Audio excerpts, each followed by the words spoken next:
And 5, 4, 3, Four, 2, three, 1. All one. right. All right. Technically, this counts as being live.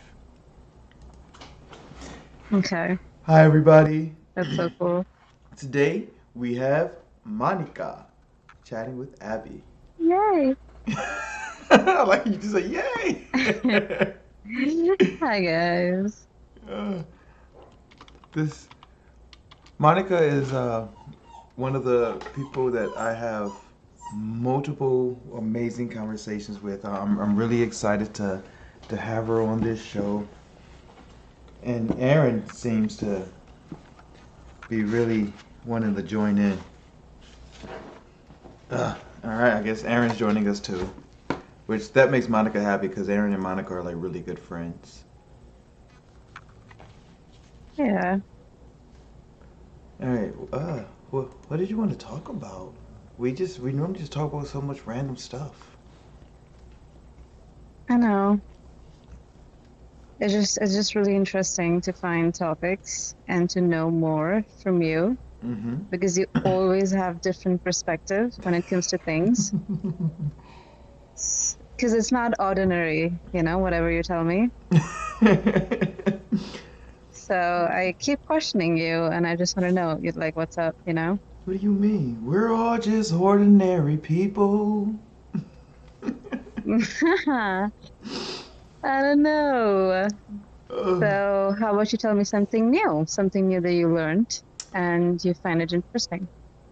um, well, I just did a video on my personal flaws, and I saw that. oh, well, thank you. I appreciate you watching it. I hope you don't Of use this course. to weaponize the information against me. I would not. But I learned that I don't want to pursue music as an actual career. It starts to ruin it for me. Okay. Oh my goodness. And how did you come down to that conclusion? I was working with some people in the studio, and I Mm-hmm. realized that our motivations for music caused us to hear it differently. My motivation for music is, for the music I make, is to share a memory and in such a way that the people aren't listening to my memory, they're hearing how I experienced it, and then they're thinking of their own memory. Like they're able to relate to the music and share an experience with me rather than share my experience. Okay. And the people I was working with, their motivation was toward what gets the most money. Okay. And it reminds me of what my brother, Donald King. It's a guy that I mentioned to you a lot. Mm-hmm. He heard some of my music before, and he's told me if you use the same formula, you get the same result. Yeah. So if I go to the to what most music is playing the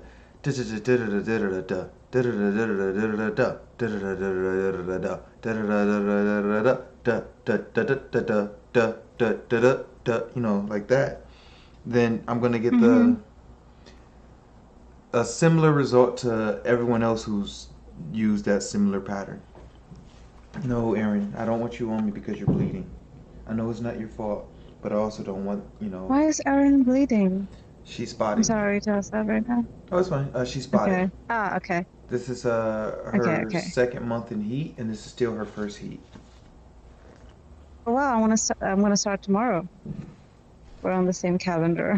Excellent. I'm so glad you told me I'm that. just kidding. That was such a vital I'm piece just of kidding. information. Let me mark that down. All right. May 15th to Okay. May 18th. Gotcha. All right. What the hell? Okay. Okay. So since you were speaking about that, I hmm was thinking, why don't you change the people you work with? it's difficult to find. I know how this sounds, but I don't know any other way to say it. It's difficult to find Okay. others with my level of ability translated into their work. As we spoke before, you aren't ordinary. Well, yeah. So it like, Yeah. and so I need someone who could not necessarily think like I do, but think out of the ordinary. Like Yeah. my friend Carlos, so he's the one that produced a lot of my songs, and the way that he produced them is I would send him an acapella. He would hear the acapella and then make a beat based on how I perform, and then I would just re-record the acapella Okay. in tune in timing with his beat.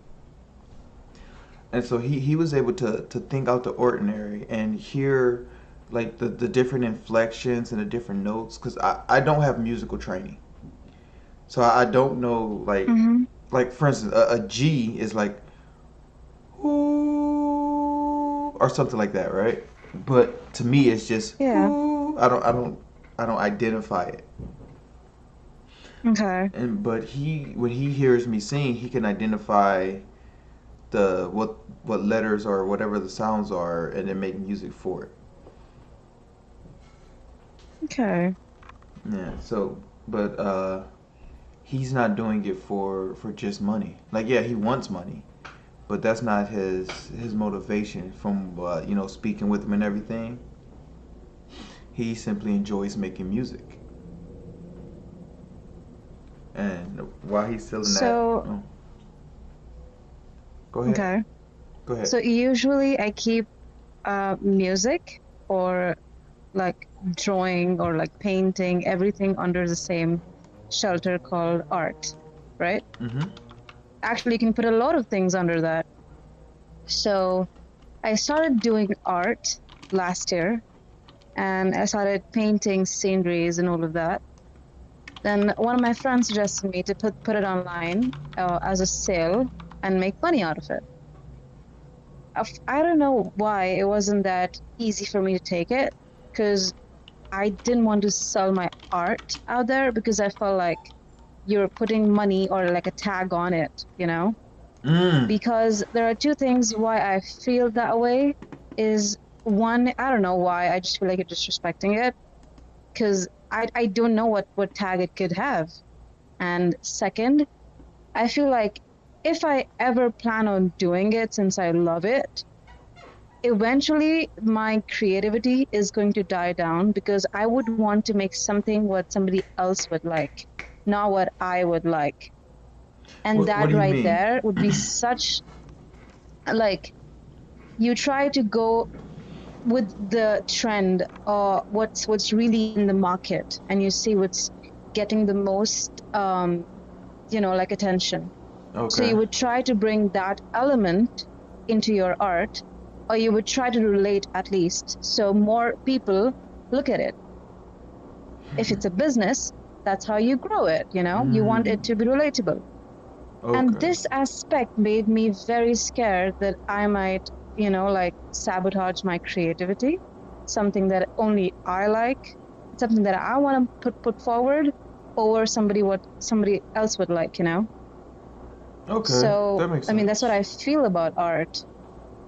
So it's like if you were to pursue profit, then you feel like you would lose the personal touch on your art because you're only essentially you switch your art from being personal to a form of marketing. Yes. Okay. I feel What do you think that about that? same way about like when it comes to the art that I perform. Like if I start trying to sell something, then it takes away that connection. Like I pull it from deep within me, but deep within me, nothing's for sale. It's all for free. So as soon as I start trying to sell it, then Mm-hmm. it is no longer from deep within me. Then it's just surface level performance. It's just the same performance that people see all the time. It's no Yeah. longer a unique experience. Mm-hmm. and I like having my own random style. With the little Yeah, I English, know. the Spanish, the multiple cadences, the random switch ups. Like it shows the chaos that But I pick. yeah, one of my friends told me this, that whatever you keep your room like is what's really in your head. So usually my room's always a mess, always. And that sort of represents my mind. It's always a mess. If I see something organized, that makes me uncomfortable, you know? I don't know why, because I can't relate to it and I don't feel home anymore. I mean, I think that's the same thing with your music. Interesting. I mean, like, cause to Yeah. me, so the way my room is if you're a stranger looking in my room, you may just see a bunch of messes. But when I look at my room, I see like, oh, this pile is clothes that have a light scent on them that I could probably wear 2 more times. This pile is dirty. This pile has to be folded. It's not like I don't want you to think there's like 30 piles of clothes. I'm using this as an example. Or Okay. if it's like some papers, oh, he has a bunch of random papers. I don't know. These are government documents. These are papers for work. These are taxes. It's like it looks like a mess if you don't know what it is, but it's all Mm-hmm. organized and similar. That's how my music is, where it sometimes it does seem like it's all over the place, but there's it fits into the overall structure of the song, even if each individual part Yeah. seems out of place. It's like out of place but together. Like whenever I heard your music back then, whenever you used to like sing or something, Mm-hmm. even though I did not understand the language of it, it was always like I felt calm, or like the tune sort of made sense to me in a way. Mm. So I do not believe where words or like words should make sense. There are different ways, or like places where it can make sense to you and you will want to hear it. So it made sense to me in that aspect, which I really liked. Thank you, and I'm glad you So, were able to. of course. That's what I'm going for right there, though. Where like you're not necessarily relating to the words, you're relating to the memory or to the experience.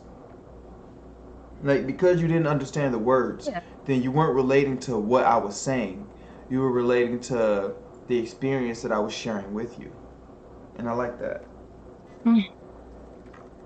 Yeah.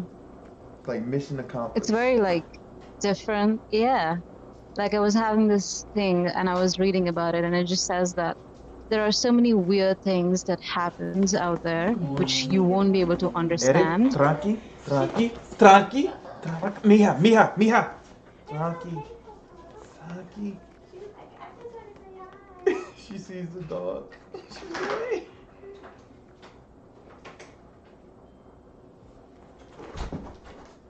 Yeah, I'm sorry. I'm sorry. There was another dog, and Aaron gets really excited. Oh, And Miha then, means daughter, right? yes, Mija means Okay. daughter. Okay. Look at So saying, you. so like what? Because what? What did I, you say? I said, look at you. No, that's because I used to see this series called Riverdale, and there was this, couple, and the couple used to call their daughter as Miha, and I thought it was cute. Okay, okay, that worked. That worked. And, oh wow. Okay, so I was reading this thing, and it says that there are so many weird and not ordinary things that happens out there, and it usually does not make sense to a lot of them, but the most phenomenal things come out of them, and that's very heavy when it comes to art. It's very heavy when it comes to what? Art, like something related to art. It could be music, could be painting, it could be the most weird thing. that you might see, Hmm. and it would just like blow out of proportion. Like it'll be the next thing, you know? Ah, so like art as a phenomenon. Yeah, like it's like, you know, like when you just do something and you don't know what's gonna happen. It's the most weird thing. It wouldn't make sense to anybody. But tomorrow you would see, like, you know, it would be the most phenomenal thing. Okay, I can see that. How to maybe like the artists when they see it, it's just completely normal because that's how they Yeah, interpret the world. But when other people see like the right, way that they're like, wait, this is how you see things? This is incredible. This is right, beautiful. This is gorgeous. right. I've I've I've Because I actually don't think people can think to that level, you know? And when you understand somebody is functioning that way and they mhm. can think that outside of the box, it just would blow your mind. I have a friend. His name's Matthew. Kersey House Productions. If you're in Cleveland, Ohio, and Okay, no. we were in Vegas, chilling at the pool, Mm-hmm. and he didn't have his camera because we were in the pool. We were just relaxing. It wasn't like a work trip, and he was telling me he wished he had his camera. I'm like, why? And he started to describe scenes. Like he's like, all right, you see this family underneath the water fountain? I'm like, yeah. He's like, all right, look how the water is splashing over their head, and how the father is like holding the child at that angle, and how the mother is sitting in the back, and then the son's hitting at this angle, and like the way he was able to break down how he sees the world in frames. Like he literally sees things as if they were pictures. And so like that's how Wow, he that's sees the world. beautiful. Oh, it like when I adjusted to his Um, viewpoint, I was speechless. I had another lady. She was not a painter, but she made pictures. Like she takes different magazine cutouts and makes them as a collage. mhm, And so I was looking, and at first I thought it was a painting. And she's like, "Oh no, no, these are this is a collage." And so she she started pointing out individual parts, and I started to see like this is over 100 pieces of collage work. Like this took a lot of time to do. And then she was explaining mhm, how if I took a step back, because I was like really close to look at it, she's like, if you take a step back, you might see a different picture. So I took a step back, and it was like faces in the thing. I was like, how do you do this? How did you make it so that when I'm close is this picture, when I'm far away it's these faces? She's like, I don't know. I just started working. oh my I God, entered into like a zone, a flow, and when I got done, this was it. That flow that state. was so beautiful. Have you achieved flow state before? Yes. Do you mind telling me about it? Um, sure. There was this time, I mean, I don't remember that quite much. It was like 7 years back or something. And I was sleeping, Mm-hmm. and there was a time when everything stopped for me. I don't know how to say it. And I just like it's a feeling where everything started. I don't know, I can't describe it. It was just incredible. Describe it as And best you I can. could it was during that time when I was what's this thing when you say when you sleep but you're still awake? Okay, I know what you're talking about. Uh yeah, that thing. So Mm-hmm. it happened during that time, and it was like you know when you understand your body more every single day. Mm-hmm. At that time I just felt like, you know, like I made it. Like I just know everything about it. Like I can control my brain, you know. Usually my brain controls me all the time, and I've been struggling with this for the most of my life. But that was a day when I could control it, Wow. and everything was so peaceful. It was so amazing. Like that's why I meditate these days, just to control my brain. But yeah. Wow. So so thinking about talking about perspectives, one of my friends. So I am very negative. Okay. Mm-hmm. I'm usually whenever I see something, I would always think about the wrong, what wrong can happen to that thing, right? So whenever there's an ambulance or I can hear ambulance outside, it's always like something wrong's going, and I always pray that whatever's happening should go correctly, and it sort of spoils my, like that particular moment for me. My friend told me that what if there's a lady who's pregnant and she's been taken to the hospital, and that's the most amazing thing that's happening for her. And that time I was like, why couldn't I think about it? And then I realized he's the most positive person I've had in my life. Sometimes that's very annoying, people are way too positive. But he changed that idea about me. I was shook. I was like, holy shit, I couldn't think about something like that before. And it was always like, oh my God, someone's gonna die. I But I like like that. how people perspective like that changed the way they think. It's just so beautiful, like I don't know, just amazing. I like how he led you toward assuming less. So hey, when Yeah. you this is a lot of information going on and you don't have access to the full information, so your assumptions may be a bit biased. And then, Mm-hmm. Frankie, hang on 1 second, please. And then, Okay. come here, girl. Good girl. Good girl. Right, Frankie, Frankie. Get in, get in, get in. Yeah, Frankie. Good girl. Good girl. Frankie. Good girl. Frankie. Good. Oh, you're so. Oh, right in the mouth. Right in the mouth. Okay, go. Thank you for your patience. All right. Of course. It's so fun. Damn, I want a dog. Oh man. I'm gonna go one. Man, flow state is.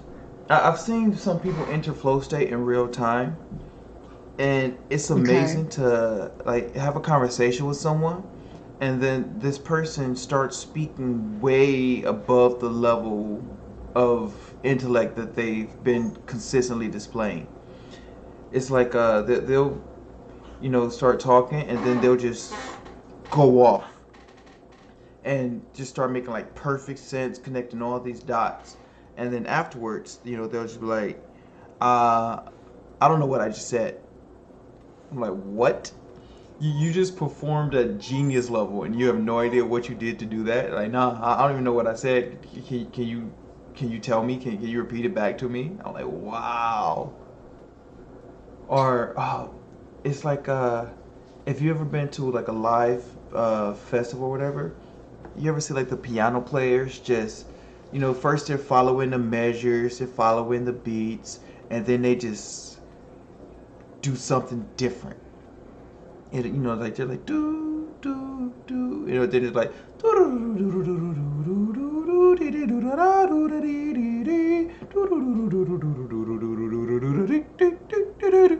and I'm like, oh my goodness.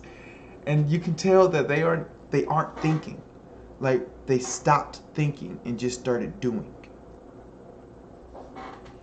Ah, it's so beautiful This to reminds me of witness. the day when ¿Qué fue? conversation. Reminded me of Your mic went boom boom.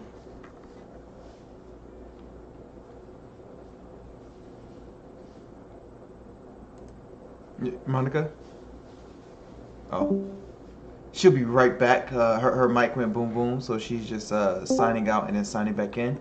I assure you, Monica didn't leave us. She's not the type to just abandon us. She'll be right back. I Can you assure hear you. me? Ah, yes, yes, Manika Okay. is back. Is my voice boom boom again? No, no, it's good. It's good. You're good. You're good. It's good. All Yeah. right. So it reminded me of that time. Oh my God, I'm so scared of this Discord all the time. Well, whatever. Remember this? Me and you, we were having a conversation, Mhm. and Cillian, one of our friends, he did something, and I just like randomly said this, that people do things, and the other person just wants to make sense. And if the moment I try to make sense and reason it out, it just goes away from my head. And then we just continued playing our games. It was me, you, Danny, and everyone. And then I just continued playing game, and you go like, do you know what you just said? Oh my God, this makes so much sense. And I was like, I know. And then I go like, probably people won't be able to understand the way you did. Wait, did you understand? Did you understand what you were saying at that time? Yes, I did. Oh, okay, Not okay. like sort of, but I just said it like quickly. Because I knew myself. Like like I try to like always scrutinize and Hmm. understand how my body functions, and I just say words because it's on my head. Everything is on my head. It's like such a puzzle, but I just say it. I don't know. Okay. So what normally happens in those situations, so uh, Donald had always mentioned he always speaks in principles because he sees in principles, and he always like Okay. lays these frameworks down. And because of like the way that my brain works, I can conceive those frames. I can see those frames. And so when you speak, at first it might not make sense to me, but once I start like breaking it into actual frames and seeing how the pieces fit inside the frames, then it's like, oh, okay, so this is aggression, uh, this is honesty. They're mixing like this. Okay, okay. Now what about this point that she was talking about? Oh, she's saying that if a person performs this way, that action leads to this result. All right, that makes sense. I've seen that. I've seen that happen. I basically Mm-hmm. take the experience that you gave me and apply them to completely separate situations to see if they still work. And if they still work in like completely Mm-hmm. separate situations, then it's more likely that they're based in principles instead of ideas. Okay. It's Yeah, that makes sense.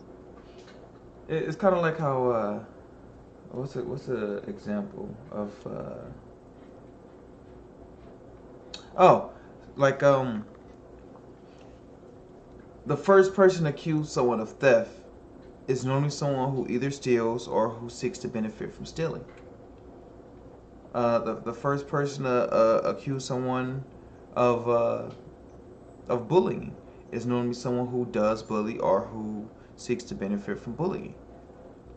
So that framework of a person projecting their inner story onto others and attempting to drag others into their inner story. That's the frame. The framework is just the projection of the inner story and the drag into the inner story. And then once you hear I really certain like that. details, you can start to fill in the blanks. Like, okay, what's this person doing? They're doing this. All right, that happens to fit into this framework. Let me make sure that it's actually this framework, and I'm not missing more information. So you pay a little more attention, Mm-hmm. and then you see, oh, now they're trying to drag people into their inner story. All right, this is it. This is that phenomena.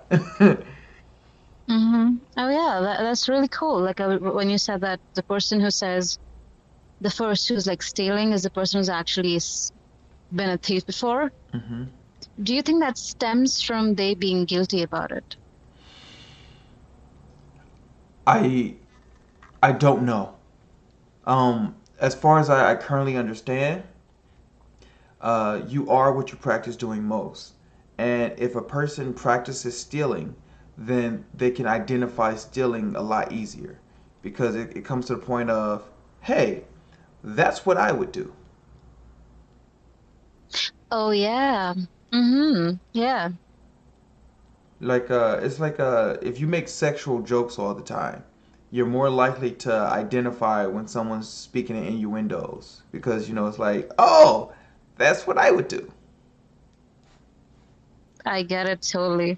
But it may be guilt. I don't Wow. know. I don't know. I don't know. It happened the same way with me. Like earlier, I used to lie a lot, and that was like my escape. Hmm. Whenever something happens bad, I used to just lie and get away with it. I usually used to be with my parents or like my friends or something. Later, I realized that I am just hurting myself and I'm not respecting myself. And it happened a couple of years back, maybe 3, that I started being 100% honest about everything. And now when someone says something to me, I can understand if he's lying or not because I've done that all my life. And I'm like, oh no, that's exactly what a liar would say. Because I know that I reached that level where lying it was affecting me mentally. It was I was guilty. and it was always around me.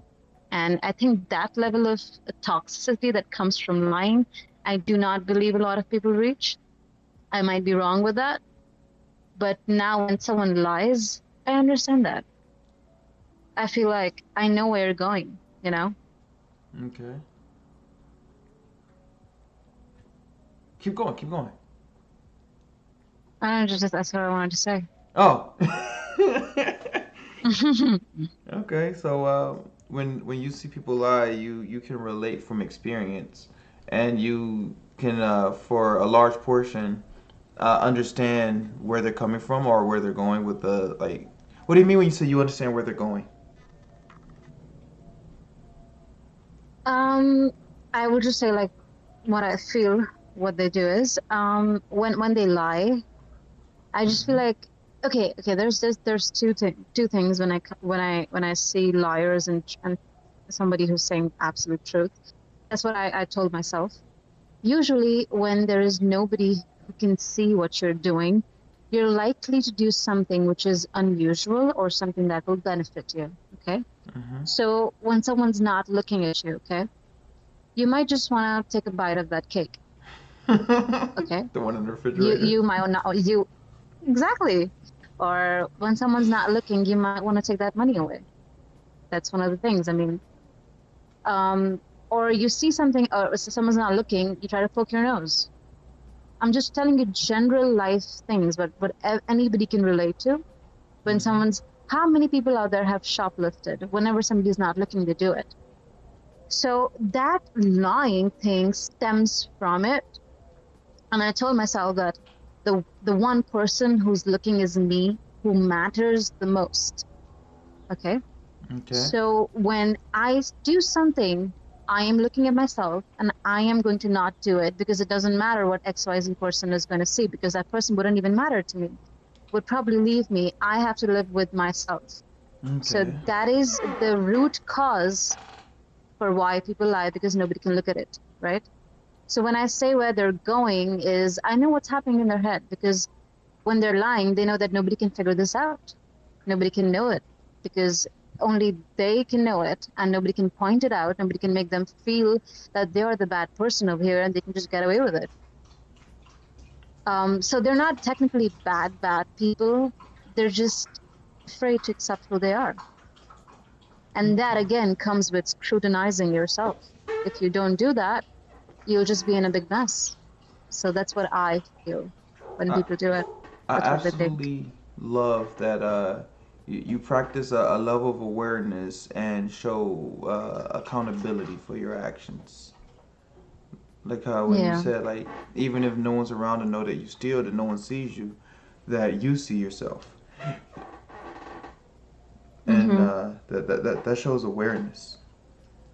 And Yeah. it takes honesty to admit that like I shouldn't do this because this isn't something that I want done to me, or I shouldn't do this because I know at some core level I'm doing this to be mean or selfish.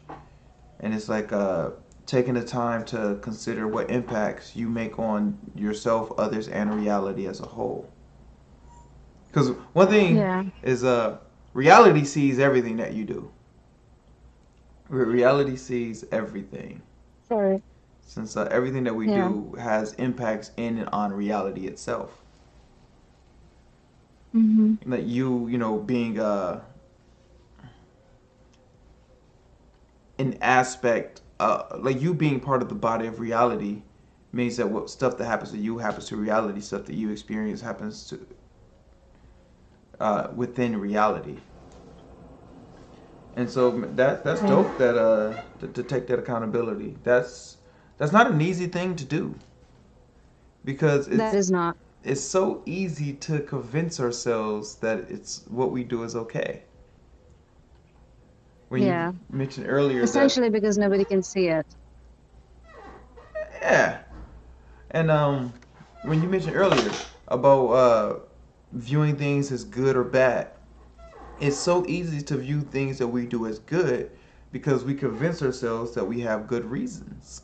Oh, I I hit this person because it was the right thing to do. This person was bad and they needed to be punished. They needed to be brought to justice. And it's when you use the labels good and bad, it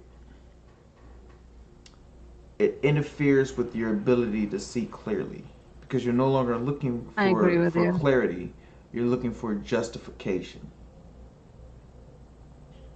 A lot of people are actually stuck in that point. They cannot think hence, they cannot think out of it. And these experiences, Hmm. I feel, slowly uh, destroys you. You might not see it today. You would not be able to see it in 2, 3 years also. 10 years down the line, you might not like yourself. And it's the worst feeling when you do not like the skin you're in. You cannot sleep with yourself. That's why I always tell people the best relationship that you can have is with yourself. You're the biggest project yourself. So these things can actually destroy you mentally, and the impact of it would be so strong that you won't be able to come out of it. Speaking on that I point mean, right that's what I there believe. about how they can destroy you. So it seems that a lot of what you're talking about are social consequences, and the way that you view your social self when you commit acts of selfishness. There are also natural consequences, like what humans refer to as death isn't the end all be all of existence, because clearly existence continues after death because there have been things died and existence is still here, and existence was before you were born because, well, you were born into existence.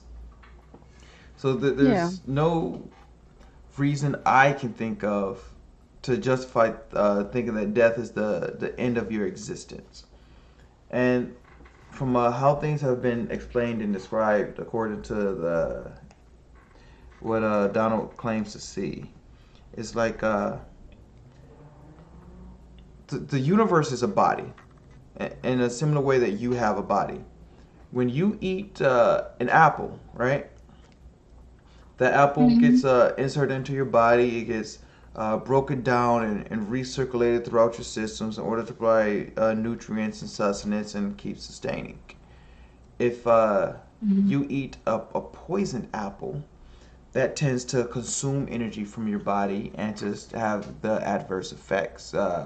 You start to experience discomfort and maybe signs of disease from consuming unhealthy product. In a similar way, Hmm. if a spirit or energy signature uh, creates and causes balance, then it'll be reabsorbed into the body of the universe in order to continue to achieve balance and continue to achieve life. If a spirit is corrupted, then it cannot go into the body of the universe because it would spread that corruption. And because the universe is living, no living thing wants to be sick. So there's a Yeah. process in order to remove corruption from a spirit. It's a purging process. And pain is not an accurate way to describe what something would experience in that state or condition. It's like a being in a state and or condition of distortion. It's like just confusion to the point where you would wish you were in pain. It's like if you could take all the pain that humanity has experienced since the dawn of civilization, condense that into a millisecond, and force one person to feel it, that would be Oh my God, preferred. Abby, it's crazy. I thought about this yesterday. Really? I'm not even shitting you. Yeah, I thought about what if, like, every pain that everyone's experiencing out there just goes into this one person, and the one person actually takes it. That would be preferred over what actually happens. What actually happens is that much worse.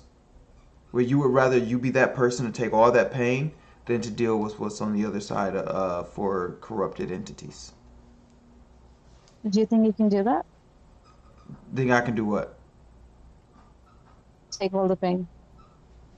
I don't want to be a corrupted entity. Because of my understanding of what happens to corrupted entities. I don't want to have to experience that for a few billion What if you didn't years. know what it is? What if you didn't understand it? Would you take it? If I didn't understand it, then I would be more inclined to make other decisions. I would be more inclined to be selfish. Because if I think that I can be selfish and then once I die, my plate's scraped clean and I don't have to clean up any of the messes that I make, then it's a lot easier to be selfish when you say, oh, it's not going to be my responsibility. I'm going to make this huge mess and I'm going to die and someone else is going to clean it up. Like, that's a very easy thing to think. It's hard to say, if I make a mess, either I clean it up while I'm alive or I clean it up when I'm dead. And when I'm dead, it takes a lot longer. It's like, oh, and it's painful. Yeah, I don't want to be in pain for a billion years. Listen, I am 33 years old, yeah. and I feel like I've experienced too much pain in this body already. To be in a constant state of pain for a billion years is beyond what I can imagine. I can't even come close to imagining how that actually is, like how the experience actually occurs. I don't want to. I don't even want to imagine it. The I'll be clear, I don't want to. maximum maximum time I've been in pain, and I'm just talking about emotional, not physical, was I think 12 months to 14 months. What about you? Emotional pain? Mm-hmm. I don't know. I don't. I tend to think past my emotions. So Interesting. if I'm experiencing heartbreak, I don't tend to be emotionally sad. I tend to understand that there was a huge separation that occurred, and that the whatever the source of heartbreak is literally just not in my life. So I don't miss the emotions that person provided me. I miss the actual attachment that I had to that person. Mm-hmm. Just like if I'm angry, the reason I don't boil with rage is because I don't think, oh, I feel mad. I think, oh, these things occurred and these things make me uncomfortable, make me feel unsafe, make me feel uncertain, make me insecure. Mm-hmm. So my emotions are they're based on principle mechanics. They're not just based on how I feel. They're based on events that occur. Um, I'll be clear here. Just because I don't have emotional reactions all the time doesn't mean I don't feel emotions. I just try not to let those emotions affect my decision making, including the I way I think speak to I people. think you reason them out. I think you reason them out. I try. I try. That's one of the things why humans cannot operate when they're like open ends. You need a good closure. Once you do it, you're out of it. I mean, at least for me, Hmm. whenever I'm thinking about something and that's not going with me, I just make some random story, like the follow-up story to it, and I make What? peace with it. Because me as a person, yeah, I do it. Um, I just make some random stories in my head that, okay, this happened, that happened, and this is why this happened. Because sometimes you cannot ask for why questions because there aren't people out there who would like to answer because they themselves don't know what the answer to the thing is. But you as an individual, you would keep thinking about it and you want to reason it out why it happened. Why would the other person do it that way? So I take that step to give him the reason and myself mostly and make peace with it. So I make the follow-up story and then I'm out of it How for come my own you're benefit. how come you're not okay with not knowing? How come I'm not okay with not knowing? I don't know. I just like I hate when there's lack of information. It Hmm. just keeps me like like it's I feel like a fish out of water when I don't know the whole information and it is relating to me and it can affect me in one way or the other in the future or right now. Hmm. It affects me. If it is nothing to do with me, it wouldn't affect me. Like I wouldn't be affected by it at all. But if it is something to do with my life, something to do with things I love, or something that can affect me significantly, I want the whole information of it because I think that's the safety mechanism that works in me. That am I safe or not? I want to know what's up, you know. And if I don't get it, I am thrown like that. And it happened one time with me, and that was actually one of the reasons why I started meditating, where I wanted to be okay with whatever happens around me because I'm okay on the inside. So again, going back to that reality point of yours, we romanticize everything in our life, every problem that happens to us. We think about the worst thing, you Who's know, we? or maybe because I'm negative. Me, Oh, okay. I'm the we. Okay. And since I'm a negative person, I would think about the worst thing that can come out of the situation. So for me to be in the reality and be 100% aware, not thinking about it, getting back to the very, today, I started practicing meditation. You And there's a know, whole chapter about awareness in Buddhism. Started following Buddhism because of that. my method of being aware of reality is just honesty. I admit that I am insecure and uncertain in certain situations, and I admit that the insecurity and uncertainty make me uncomfortable. But I also understand the difference between being comfortable and being safe. I've been in situations where I was uncomfortable and unsafe. I've been in a situation where I was comfortable and safe. And I've been in a situation where I was both comfortable and unsafe. And by being honest and like fully examining the situation as it exists outside of myself and my experience, it's like so when my mother was doing crack and abandoning us in the house, because I Hmm. was 8, like 6, 7 or 8, I was comfortable. I had no idea how unsafe that situation was. It was once I gained maturity and I looked back and I said, "Oh, this was really unsafe." But I was comfortable. I didn't feel insecure. I didn't feel uncertain. I didn't worry about it. Do you Sometimes, think it's because of not knowing maybe why, or like, I to think less information is sometimes good. as a kid, I thought everything that I experienced was normal. I thought everybody experienced these things. I didn't Oh my God, yeah. understand that each individual experience is separate from reality, Mm-hmm. and that reality is what exists Mm-hmm. outside of each individual experience. I thought my experience Mm-hmm. was reality for everyone. Like anything I'm feeling, everybody has to feel. Anything that I'm experiencing, everybody Mm-hmm. has to experience. I didn't understand that stories and Mm-hmm. reality are separate, are mutually exclusive phenomena. And as I got older and I started to learn about principles and framing and how the universe works from principle mechanics, it's like, oh, so from a mechanism, like if this was a gear, then this is what's occurring, and it helped me. It helps me, like currently, to make adjustments to myself in real time without having to worry about the future or be overly concerned with the past. Uh, it it relieves a lot of stress. It relieves a lot of anxiety. Like when I used to imagine what the future could bring, it made me anxious.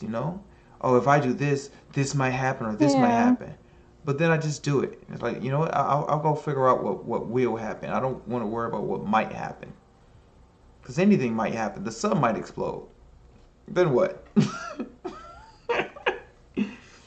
Like there might be an alien civilization Damn. weaponizing energy in a way that can cause stars to combust. And if that alien civilization attacks our sun and destroys it, then what? All my anxiety was for nothing. I just wasted moments and units of my life worrying about a future that may or may not occur. So it's like, Mm-hmm.